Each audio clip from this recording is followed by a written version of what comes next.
السلام عليكم سومالي محمد مال بأجوكي واني سلامة هل كان معلومات وقري هوي كنوشهاي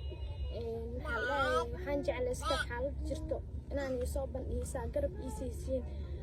shaqada ahaayay waxay noqotay shaqo iska xun oo isku daneysanayo oo wixii la rabo sameel uu dhahay daadididna oo ahaay shaqada waaye shaqada kamid ah qabanaynin go out uu dhahayo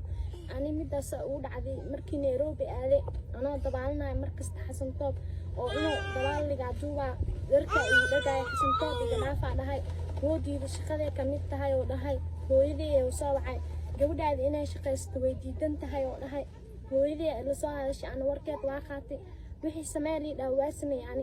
halahaasna inoo jara ahayd atooshna raali oo ka ahaa in li bahdilo marka dabaal dhahay oo biyaha gal dhahay woodiida asna biyaha inoo oo ismacleynay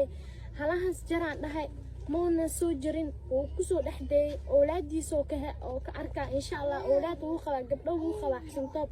gabdhana way la dhashteen ishii Ilaahay wuu ku soo saari doonaa xayisiin walba asmeenayna wax ku shilin oo isii malahan waa cadow waa xaasib maxal dhahay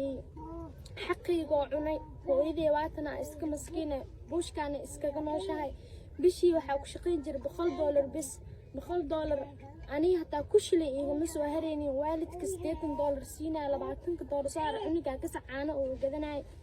Xasan Toob baata ayareen oo ii geystay Ilaahiya ka weyn hooyadii waatana waxa ani maxal dhahay wax walba waxa u sameynaa hooyadii darteeda soo familkayga maxal dhahay ay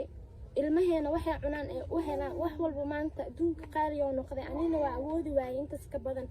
haddana shaqadii maxal dhahay $100 ee hadda bahdilaadaas ay bilaabeen waa iskaga soo baxay oo waa ka soo dhamaaday shaqadiina Maribiyaan dhahay sidaas aaga soo dhamaaday shaqada hooyadeena waa tanaada saxaabta soo dhawaada waxaa idinka codsanayaa gabadhayda aflagaadada baraha bulshada laga wareejinayo masabo ka socoto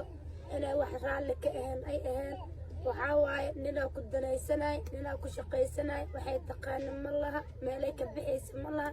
intaas waxay wax u samaynaysaa ma walaalaha ay maanta waxay aheedeen wixii u baahan yihiin adu awoodaa laakiin shaqadii waxay noqotay mid bahdilaad ah waxaan ka codsanayaa ummadda Soomaaliyeed oo aflagaadeynayso oo wax walba ku samaynayso oo dhaysa saan waa kan waa dhays aflagaadada inay iiga joojiyaan aan ka codsanayaa danta iyo daruufta liskuma naco gabadhayda waxaan iiga codsanayaa inaad nicin oo soo dhawaysiin aan idinka codsanayaa Xasan Toob gabadhayda waa ku danaystay waa ku hormari muuqaal walba raalli ka aanas iiga duubi wax raalli ka aanas iiga duubi Ilaahay waxaan ka baryaa hortiisa in hortiisa askaalo umuday asxaabay gabadhaydu waa u jeedin dantii daruufta maanta haysato waa u jeedin hortiisa askaala Xasan Toob gabadhaydu muuqaal walba meel walba wadan walba iga geey hoteelo